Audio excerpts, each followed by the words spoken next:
Boas noites. É, Hoje vocês tiveram na aula o restante dos conceitos sobre ciclos. Então, vocês viram. Boa noite, Carol. Acho que é Carol, né? É a Carol. Vocês viram isomorfismo, subgrafos, corda, ciclo, grafo bipartido, entre outros. Para começar, vou começar tirando dúvida, quaisquer que vocês tenham. O Pedro perguntou sobre corda e. Calma aí, cadê minha tela?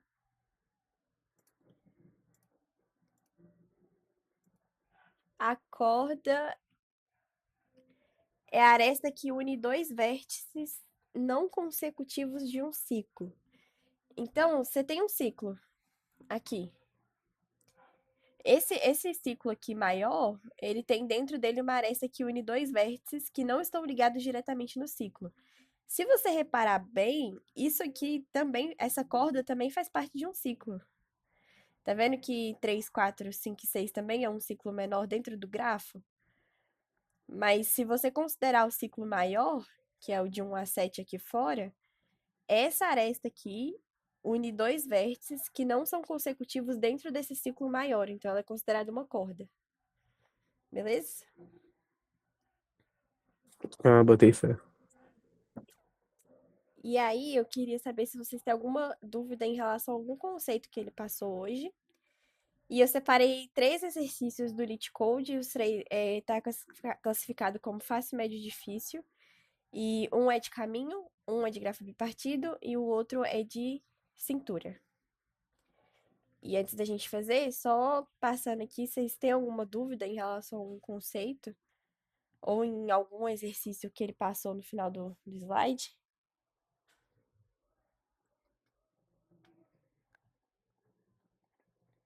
Se não, eu vou ir para o exercício.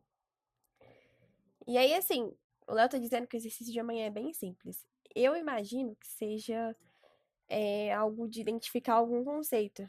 Talvez identificar um ciclo ou algo do tipo. Então, opa, eu esqueci a resposta aqui. Esse aqui, eu vou ir do fácil ao difícil nos exercícios do Lit Code. Inclusive, eu apaguei coisa até demais. Isso aqui já vem no problema. Uma coisa que é um detalhe no Lit Code aqui é que, primeiro que o exercício está em inglês, né? Não botei para traduzir. Mas ele te passa, esse exercício aqui é de encontrar se um caminho existe, se existe um caminho no grafo. Ele vai te passar o início e o destino, o vértice de início e de destino, e vai quer que você retorne se entre esse começo e esse final tem um caminho válido. Só que o LeetCode aqui, ele passa o, o grafo como um vetor de arestas. Ele não passa uma matriz de adjacências, nem uma lista de adjacências. Ele passa esse vetor de arestas aqui. E aí eu vou transformar esse vetor de arestas em uma lista de adjacências usando a arraylist só para agilizar, mas vocês podem abstrair essa parte, até porque se o Léo provavelmente não vai passar do LeetCode em si o exercício, que é mais para vocês pegarem a ideia do caminho no código do que isso em específico, não vai interferir em nada. E eu vou usar a lista pronta aqui só para agilizar também, mas é como se eu estivesse usando a lista de adjacências normal ou uma matriz. Só que eu vou fazer para passar aqui. Ele passa esse edges aqui, ó, que é como cada. Que é uma matriz, tipo, uma matriz assim, ó. Aí ele passa arestas. 0 e 1 é aresta, 1 e 2 é aresta. E aí eu vou passar isso aqui para a lista de adjacências só para resolver o problema com a lista. Mas aí vocês consideram como se fosse. Vocês abstraem essa parte e consideram como se eu tivesse feito a lista do zero. E vou criar ela aqui. Ruim é que esse trem não tem autocomplete. Tem que pagar o LeetCode pra ter autocomplete. Eu não vou pagar, não. Vou criar um arquivo qualquer aqui. Ah, mas aí eu criei um arquivo de texto. Preciso abrir uma pasta.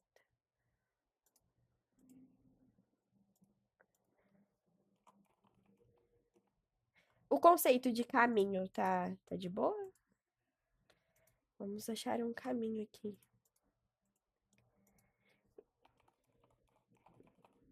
E aí o LeetCode, quando você vai resolver um problema nele, ele te passa a classe solução e ele já te passa a assinatura do método. Você não precisa implementar a leitura dos dados, no caso do LeetCode. É só o método mesmo. E meu VS Code não tá muito afim. É, foi. Travou. Vou pegar essa negócio de aresta aqui e vou criar uma lista de adjacências aqui só pra adiantar. Hum,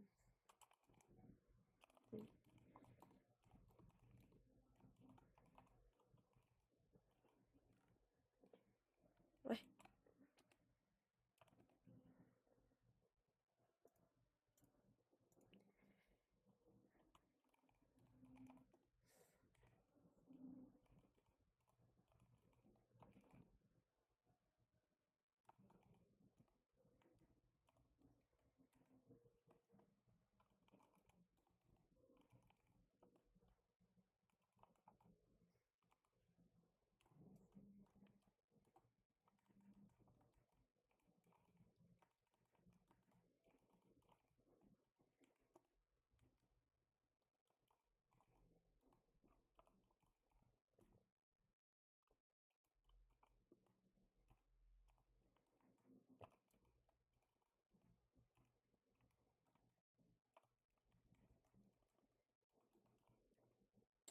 Luana, hum, tu consegue passar o link lá do problema aí no Inverter só para me ler enquanto que você tá fazendo aí? no inverter ou no site da Cal? Qual que é o melhor? Qualquer um. Valeu.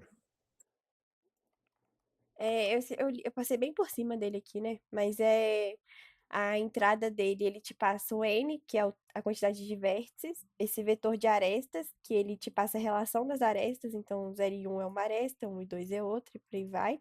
O vértice de início da busca e o vértice de destino. Então você sabe onde você entra, onde você termina, e você tem que retornar para ele se existe um caminho válido entre esses dois. Se não existir, você retorna falso. E aí aqui, como ele passa esse vetor de arestas, eu tô só pegando esse vetor de arestas e passando ele para uma lista de adjacências, que é o que a gente é, conhece e tem costume de trabalhar. Porque esse vetor de arestas, o que acontece? É uma matriz, né? Basicamente. Aí cada linha da matriz é um.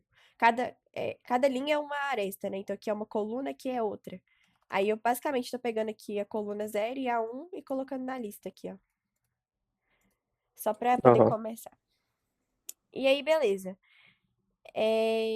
Aqui a gente vai fazer o quê? Uma busca daquelas que a gente já está acostumado a fazer e que a gente já fez nas outras vezes também.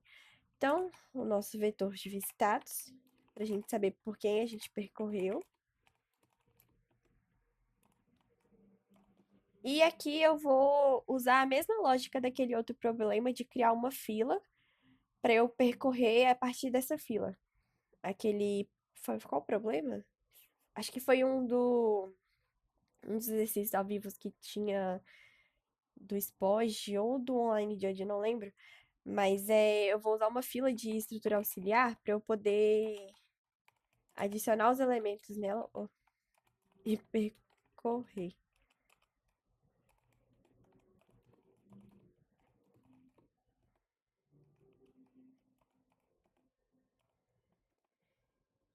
E aí eu vou começar por quem? Pelo meu source, que é a variável que eles passam como o nó inicial da busca. Então, a primeira coisa que eu faço é já marcar esse inicial como visitado, porque ele é o primeiro. E eu começo a minha fila tendo só ele. Ele é o primeiro cara da fila, então a busca vai começar a partir dele. E a minha busca vai acontecer enquanto a minha fila não estiver vazia. Porque dentro da fila, eu vou pegar o primeiro cara da minha fila. A fila aqui é quem eu tô processando, no caso, né? Então, eu pego a primeira pessoa da minha fila, que é meu atual. Eu vejo se o atual já não é o meu destino, já não é o cara que eu quero chegar pra formar o caminho, né? Se o atual já for esse destino, eu já encontrei e já posso retornar true aqui e saio do método. O destination é o nosso objetivo. Se ele não for, eu vou procurar, né? Então eu vou olhar todos os vizinhos desse cara que eu tô agora pra eu continuar a minha busca. Aqui, como eu tenho a lista de adjacências, eu posso fazer um for each aqui pra ficar mais fácil. Eu vou percorrer os vizinhos do atual. Então, como é uma lista de adjacências, get atual, eu encontro os vizinhos. Se eu estivesse implementando a lista na mão, né, não daria pra fazer com for each. Mas depois eu até posso pegar o código lá. Mas aí eu vou percorrer todos os vizinhos do meu atual e aí eu vou ver se eu não visitei esse cara ainda, se o meu vizinho não foi visitado, eu vou marcar ele como visitado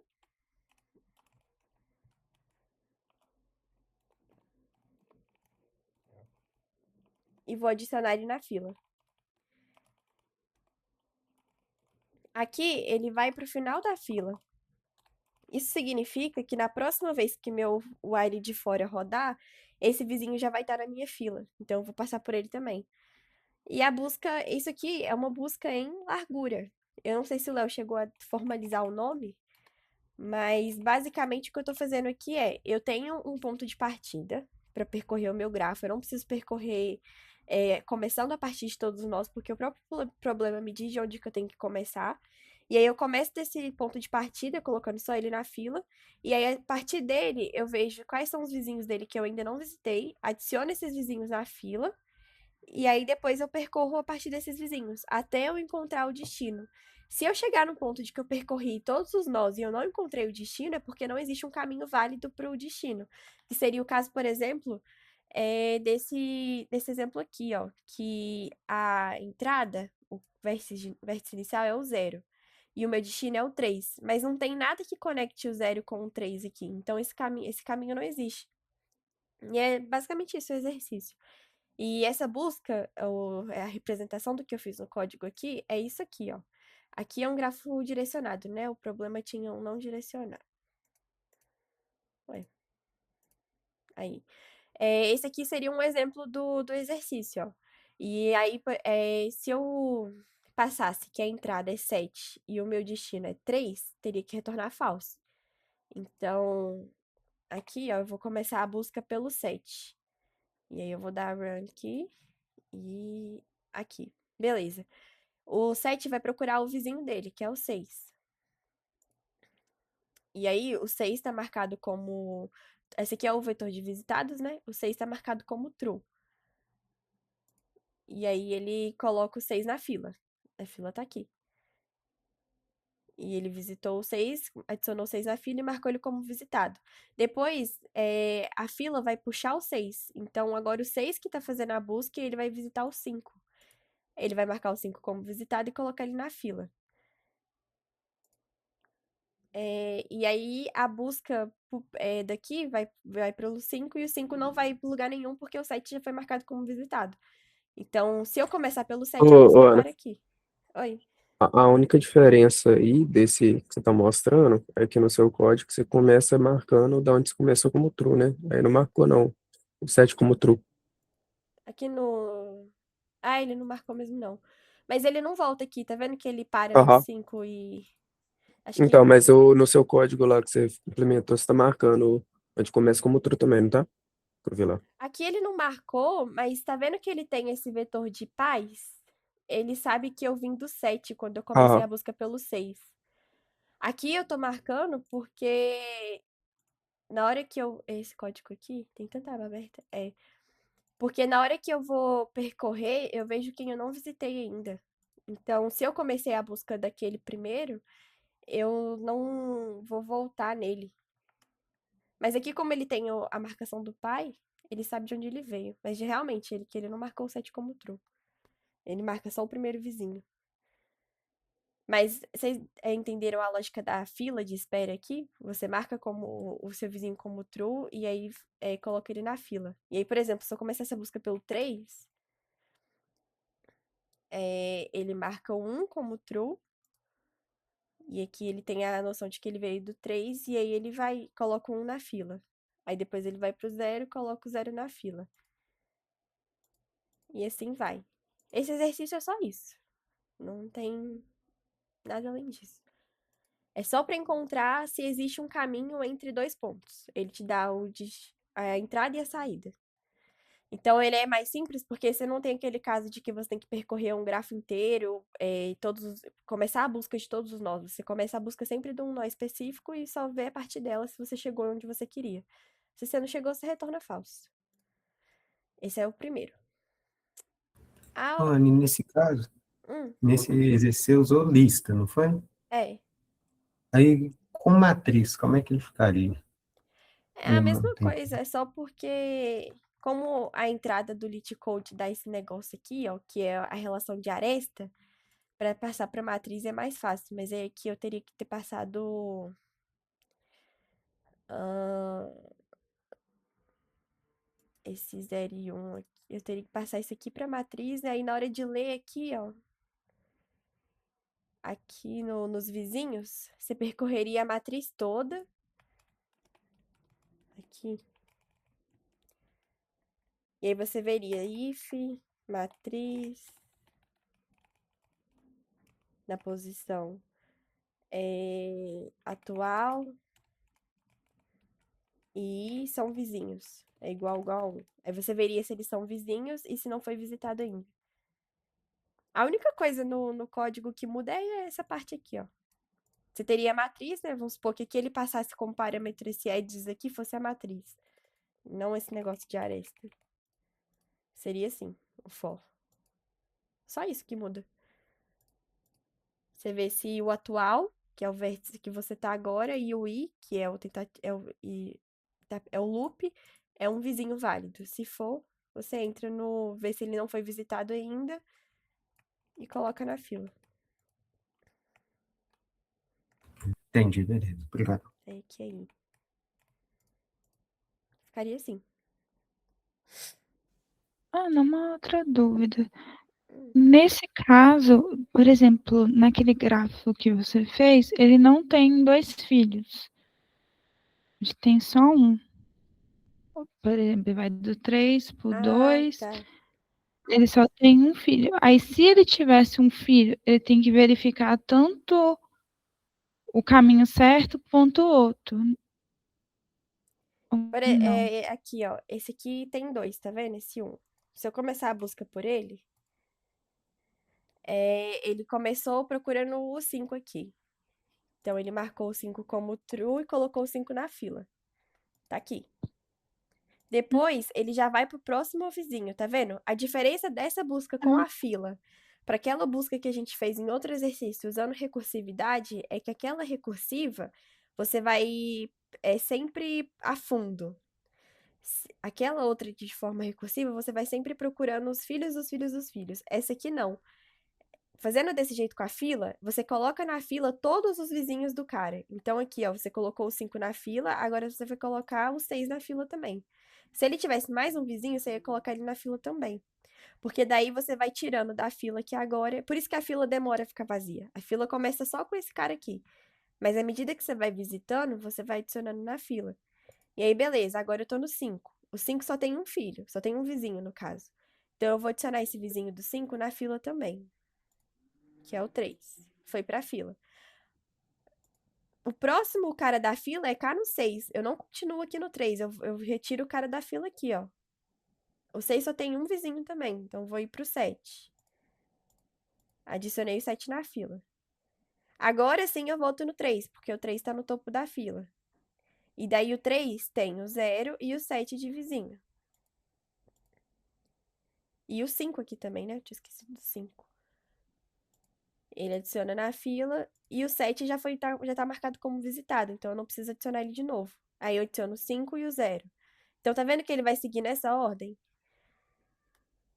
É como se você tivesse uma árvore, por exemplo, e você vai em níveis. Você sempre coloca primeiro todos os vizinhos em nível 1 na fila, e aí você deixa que essa fila controle a ordem de quem que você vai visitar. Deu pra entender? Entendi. Aham. Essa é uma das formas de fazer buscas. E para caminhos é uma forma mais eficiente. Esse exercício aqui tá de boa, a parte de caminho, de encontrar um caminho entre um vértice e outro. De boa. O próximo já é sobre grafos bipartidos, e eu também deixei o código aqui. Mas enfim, o conceito de grafo bipartido tá de boa? O que que é um grafo bipartido? Se o Léo perguntar para vocês agora, o que que é um grafo bipartido? Vocês sabem responder?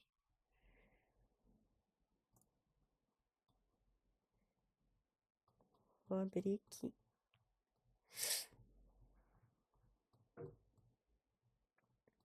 Eu nem sei onde que tá esse aqui. Acho que é melhor.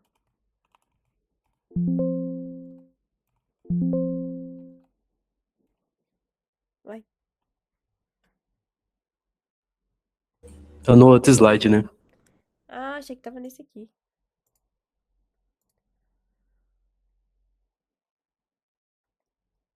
Então talvez nem caia amanhã, né? Eu confundi.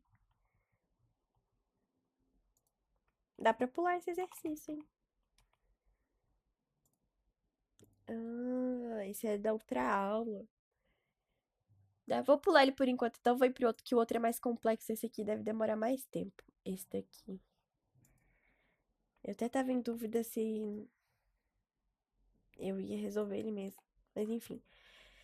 Esse aqui é pra encontrar o menor.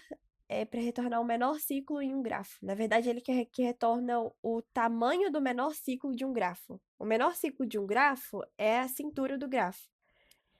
E o exercício está te pedindo para retornar o tamanho desse menor ciclo. Eu espero que o exercício de amanhã seja mais simples do que isso. Não que isso seja muito difícil, mas ele é mais chatinho.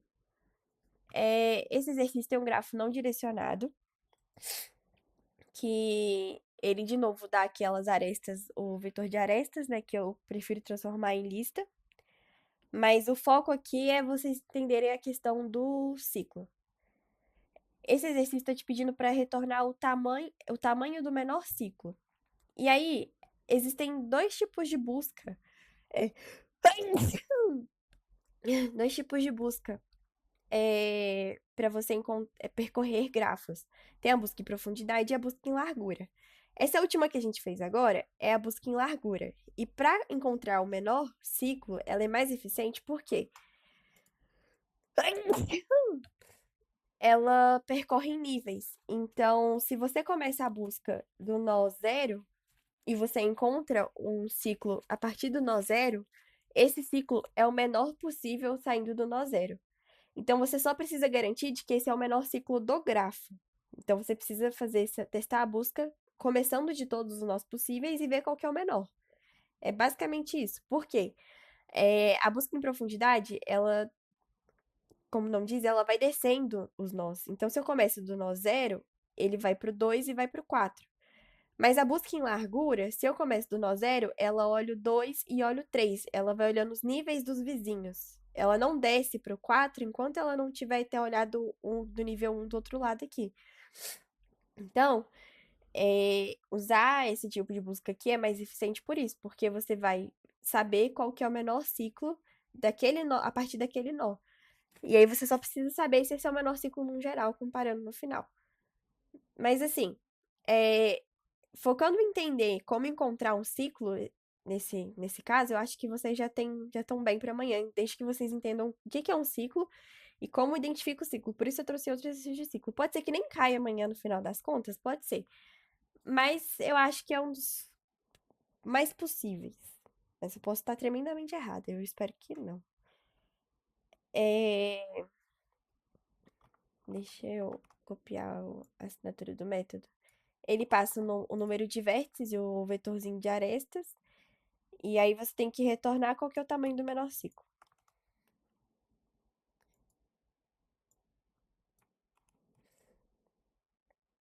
Vou manter essa parte aqui de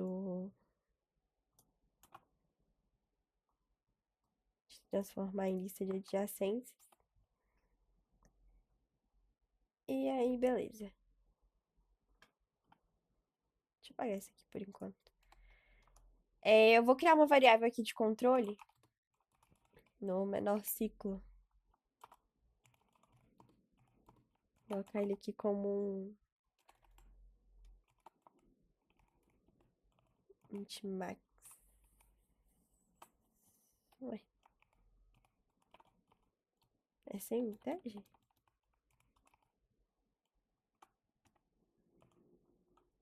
É max value. Só pra ter de parâmetro de comparação no final, porque, que nem eu falei, a gente consegue saber qual que é o menor ciclo a partir de um nó específico, mas a gente precisa comparar depois todos esses que a gente tem para saber qual que é o menor ciclo do grafo num geral. Porque, além do mais, se é um grafo assim, ó, com componentes desconexos, se eu começar a busca por esse nó aqui, eu vou encontrar um ciclo aqui, ó, um ciclo de tamanho 4. Mas ele não é o menor ciclo do grafo, porque esse aqui também faz parte do grafo, e ele tem tamanho 3. Então, eu vou começar a busca do 3 e uma hora eu vou começar a busca do 0, por exemplo. E aí, a partir do 0, eu vou saber qual que é o menor. Aqui, por exemplo, não tem um ciclo. Mas se aqui fosse fechado e eu começasse a busca pelo 3, eu só começando pelo 3 eu não identificar. E aí eu vou fazer um for externo para garantir isso. Um for que percorra n vezes, que é o número de vértices, para garantir que eu vou percorrer por todos os vértices. E para calcular o tamanho do ciclo, eu vou criar um vetor de distância. É um vetor, né?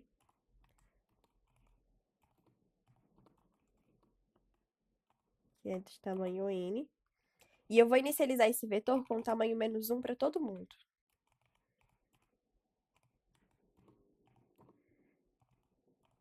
E aí ele vai ser a distância do vértice. E aí aqui eu já vou usar aquela lógica do vetor de π para saber de onde eu vim. Porque como esse é um grafo não direcionado, eu preciso saber se a pessoa que eu estou passando agora não é de onde eu saí, para eu não confundir achando que é um ciclo. Então, se eu tô fazendo a minha busca a partir do 5, em algum momento eu vou chegar no 4. E aí do 4, em algum momento eu vou voltar no 5, porque é não direcionado. Só que eu voltar do 4 no 5 não significa que eu achei um ciclo, são só dois vértices conectados, porque é um grafo não direcionado e isso não configura o ciclo. E aí é esse mesmo vetor de π aqui, ele marca de onde que eu tô vindo. Pô, Ana, aí é J, não? Onde que tá o mouse em cima? Mesmo. Valeu.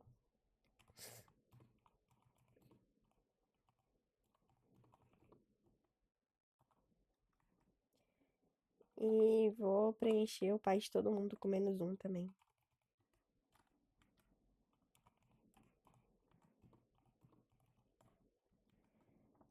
Beleza, agora é que eu começo a busca de fato, a nossa fila.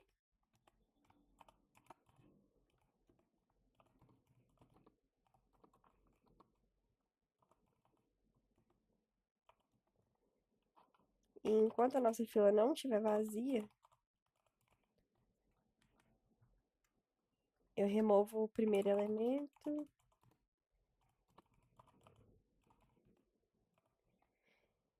E aí eu vou percorrer os vizinhos. Eu tô usando a lista de adjacências igual da outra, né? Mas se fosse matriz, era só ver se atual e i é igual a 1, para ver se existe uma aresta. Nesse caso aqui, como é uma lista de listas, eu posso usar o for each. Mas se fosse uma lista implementada na mão, que no caso de vocês. Lembrando que o Léo falou que quando é o assunto da matéria, a matéria. O conteúdo da matéria agora é grafo, que é a estrutura que vocês estão estudando. Então, nos exercícios ao vivo, vocês não podem usar listas prontas para representar um gráfico. Vocês podem usar só matriz e lista de adjacências feitas do zero. O que eu vou fazer só para adiantar. Mas aí a única coisa que mudaria é que você não faria com um for each aqui. Você só faria um for normal, aí você percorreria do... Pegaria o primeiro elemento e ia no cabeça ponto próximo. Aí você sempre substituiria o atual ponto próximo. O atual receberia o atual ponto próximo. É a mesma lógica de sempre. Mas como eu sei que vocês vão fazer com matriz, é do jeito que eu falei pro João Marcos ali da outra hora. E aí aqui eu vou ver se a distância do vizinho que eu tô é -1. Se for -1, significa que eu não passei por ele ainda, tá? Então, o -1 é o padrão que eu iniciei para todo mundo. E aí eu vou marcar a distância desse vizinho como a distância do atual, que é o cara que eu tô, mais 1. Porque aqui as arestas, né? Não, eu só tô contando os vértices, na verdade, né? Não tem peso, não tem valor nem nada, é só pra contar. E aí eu vou marcar quem é o pai, pra saber de onde que eu vim. Então, o pai desse vizinho é o meu atual. E aí eu vou adicionar ele na fila pra ele poder ser processado depois. Se for o caso da distância não ser -1, significa que eu já passei por ele antes. E aí eu vejo se ele não é meu pai. Porque se ele for meu pai, tá tudo bem, tá tudo certo. Se ele não for meu pai, eu encontrei um ciclo. E aí, se eu encontrei um ciclo, eu vou pegar o tamanho do ciclo atual que eu tô. Que, de novo, eu encontrei o ciclo começando a partir do nó i, no loop que eu tô agora. E aí eu vou pegar, e para eu saber o tamanho desse ciclo, eu vou pegar a distância do vértice atual mais a distância do vizinho mais 1. Que isso aqui é só a contagem, né? E aí eu vejo se o valor do menor ciclo que eu tenho é maior do que esse tamanho do ciclo que eu encontrei agora e atualizo a variável de menor ciclo. E aí, no final, você retorna o tamanho do menor ciclo. E aí, só um lembrete, o exercício pede para se não encontrar ciclo, você retornar -1. Então, se esse menor ciclo for igual ao max value que eu declarei lá no começo, significa que esse valor nunca foi mudado. Então, eu posso retornar -1. Se não, eu retorno o valor dele mesmo. E o exercício é isso. Eu encontrei esse menor ciclo do grafo é a cintura. E é a mesma lógica da outra vez que eu mostrei pra vocês como que resolve o ciclo. E aí eu preciso saber se vocês têm alguma dúvida em algum outro conceito, porque como o exercício de amanhã a gente não sabe exatamente qual dos conceitos que o Léo passou que vai cair no exercício, pode ser qualquer um, eu preciso saber se tem algum que vocês têm dúvida. Porque eu peguei esses exercícios porque na minha cabeça são os que podem gerar mais dúvida. Mas pode ser que tenha algum outro conceito que eu tenha deixado passar.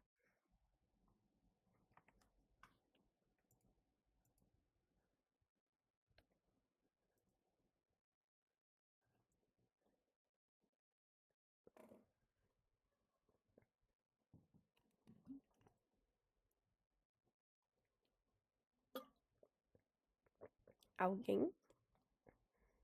Vocês estão de boa pra prova? Sim, a dúvida agora não tem, não. De Esses boa? exercícios do slide vocês fizeram? Ah, sim. Espero que sim. Espero que sim. Não, nós fizemos em sala mesmo. Uhum. Deu tempo de fazer hoje. Véi, esse negócio lá do subgrafo dentro do grafo seria mais só verificar, né, se, tipo assim, existe possibilidade desse subgrafo existir dentro do grafo. É, tipo assim, se eu fosse pensar num exercício pra isso, cadê o subgrafo? Vou achar um desenho. Ah, tem um tópico aqui. Ahn,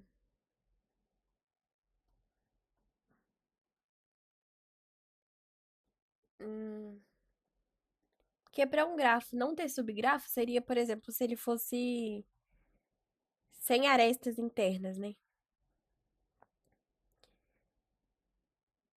Ahn, Tipo assim, o que que você acha dele pegar um exercício falando de esse ciclo aqui você consegue encontrar dentro desse gráfico, tipo, de formar um subgráfico com isso, Botafé? Acho que uma vez ele passou um exercício que era tipo assim, ele passava um vetor que tinha lá uma sequência de vértices e você identificava se ele era um ciclo dentro de um grafo. Uma coisa assim, não lembro. Mas ó, tem essa coisa aqui também. Todo grafo é um subgrafo de si próprio. Não existe um grafo sem subgrafo, porque ele é um subgrafo dele mesmo. E, cara, eu não sei um exercício que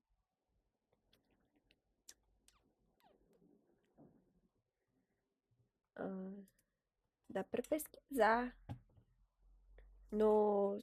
Deixa eu ver os exercícios do Bicrowd de grafos. Esse trem nunca tá logado quando eu entro, impressionante.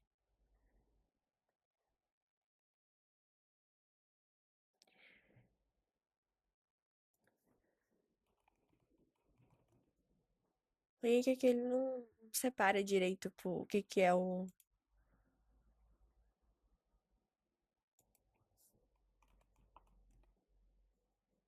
Né? Eu não consigo pensar agora um exercício que ele poderia formular com subgrafo, não. De listar, talvez?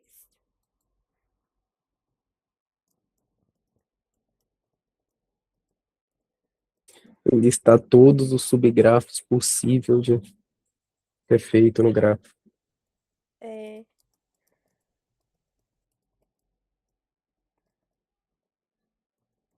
será que ele pediria isso?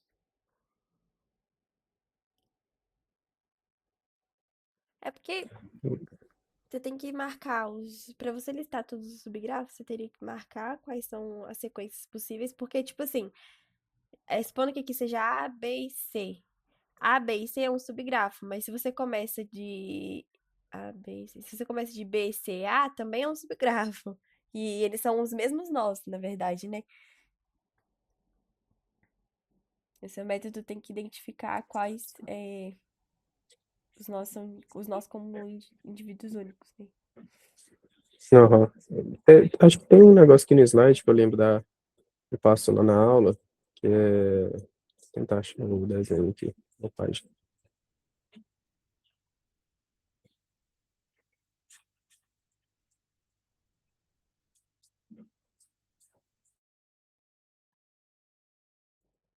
É na página 42 do slide, ele fala do.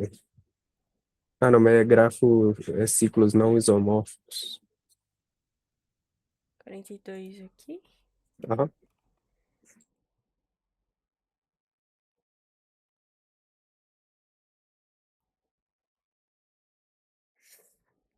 Ah, tá. Tipo assim, eu não duvido dele cobrar um trem assim também, não. De você contar quantos ciclos não isomórficos tem.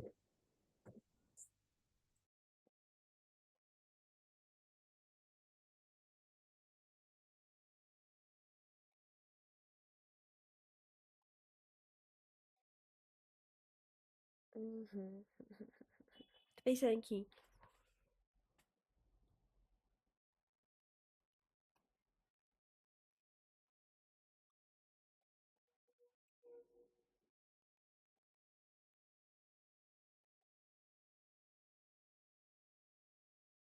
Acho que eu tô pensando muito que ele falou que a gente vai dar um exercício muito simples. Eu tô pensando que quão simples vai ser esse exercício. Porque quando foi a minha vez, o exercício simples que ele deu Era só se retornar true ou falso se tinha um ciclo. E teve um outro também muito bobo que semestre passado teve um muito fácil também que deu que eu esqueci até qual que era. Que também foi de grafo. Muito bobo. E eu ainda errei. Acho que é por isso que eu não lembro, porque eu fiquei com trauma. Eu sabia que era fácil, não consegui fazer. Mas é. Se eu puder dar uma dica, revisa bem esses conceitos aqui. De caminho, passeio. Eu acho que esse aqui do caminho é um bom provável de você ter uma entrada e saída e ver se existe um caminho. Porque, tá vendo? Ele aqui perguntou quantos existem nesse caso aqui, né? E aqui o código te pede pra resolver se existe e retornar true. Tentem fazer sozinhos depois esses do Lit Code. Só aqui. Esse que você mandou aqui, qual? Esse que é do menor ciclo. Porque eu acho que vai ser bem nessa vibe aqui.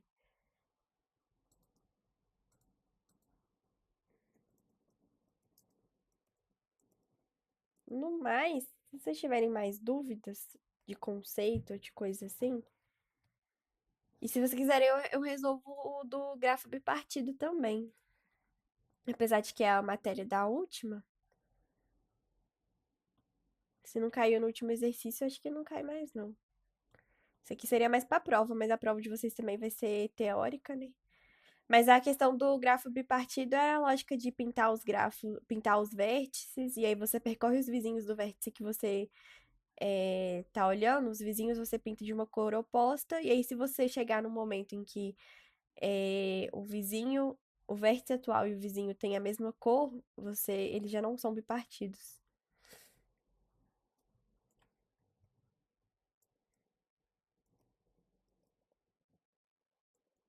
Mas aí, nesse caso, eu atribuo uma cor para eles. Cor é mais um modo de falar. Seria tipo, nesse caso aqui, eu coloco 1 e menos 1. Aí é como se 1 e menos 1 fossem cores diferentes. É isso aqui, ó.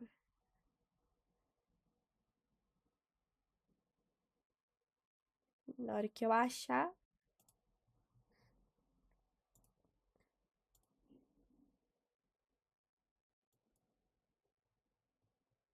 Aqui, ó.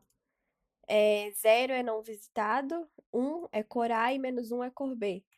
E aí você começa aqui, ó, a percorrer. E aí você tem um loop que vai percorrer todos os vértices. Esse loop principal vai até N, que é a quantidade de vértices. E aí você começa do. Se ele for 0, se o vértice for 0, é porque você não pintou ele ainda. Não tá colorido, você não passou por ele. Aí você marca ele com a cor 1. E aí você vai percorrer os vizinhos dele. E aí, como é 1 e menos 1, você dá um menos aqui, ó, pra você inverter a cor do vizinho. O vizinho sempre recebe a cor invertida. E aí, se em algum momento o seu vizinho e você tiverem a mesma cor, é porque eles não são bipartidos. É uma forma de separar os conjuntos, os nós em dois conjuntos diferentes, entendeu? Aqui, ó, é como se eu estivesse colocando a cor 1 desse lado e a cor 2 desse lado. E aí, se você chegar num ponto de que os dois têm a mesma cor, que significa que isso aqui tá se ligando, eles não são bipartidos, porque os que estão no mesmo grupo não podem ter uma aresta se ligando. Os vértices do mesmo grupo não podem ser vizinhos um do outro. É basicamente esse conceito do bipartido. Significa que você consegue pegar um grafo, dividir ele em dois subconjuntos e garantir que nesses dois conjuntos, nenhum vértice que esteja dentro do conjunto vai estar ligado entre si, só entre o conjunto de fora. Então, eles se ligam entre os outros, mas entre eles, dentro do grupo, eles não se ligam. Beleza? Beleza, obrigado. Aí o cor é meio com um jeito de falar mesmo. Caminho também. Esses conceitos aqui estão quase que todos um dentro do outro, né?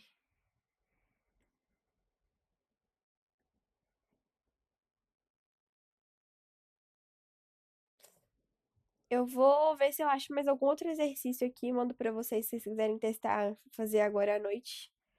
Mas se vocês não tiverem dúvida em nem mais um conceito, eu acho que não tem mais. Como essa matéria é basicamente isso. Não tem muito mais o que temer pro exercício de amanhã, não. Mas aí, depois que passar o exercício de amanhã, como vocês têm prova semana que vem, eu vou pedir o Léo pra me mandar o exercício, ou um de vocês me manda, e aí eu posso resolver o exercício, ou alguém quiser marcar monitoria comigo pra resolver o exercício, pra estudar pra prova de semana que vem de vocês. Aí eu tenho um horário pra monitoria na sexta, de tarde, e na semana que vem eu tenho na segunda. E aí, provavelmente, as lives da semana que vem vão ser revisão pra prova. Aí eu vou ver com o Léo de pensar em umas questões, eu vou ver se eu consigo bolar tipo um simulado pra vocês pra prova da semana que vem. Aí ver se faço o simulado na terça, que vocês têm um tempinho ali até a prova. Mas é isso, gente. Espero que vocês tenham entendido. Valeu, mano. Valeu, até. Boa sorte amanhã. E depois me mandem um exercício, que aí eu, se alguém não tiver conseguido fazer, a gente refaz. E até. Tchauzinho. Falou, falou. Boa noite. Boa noite, todo mundo. Tchau.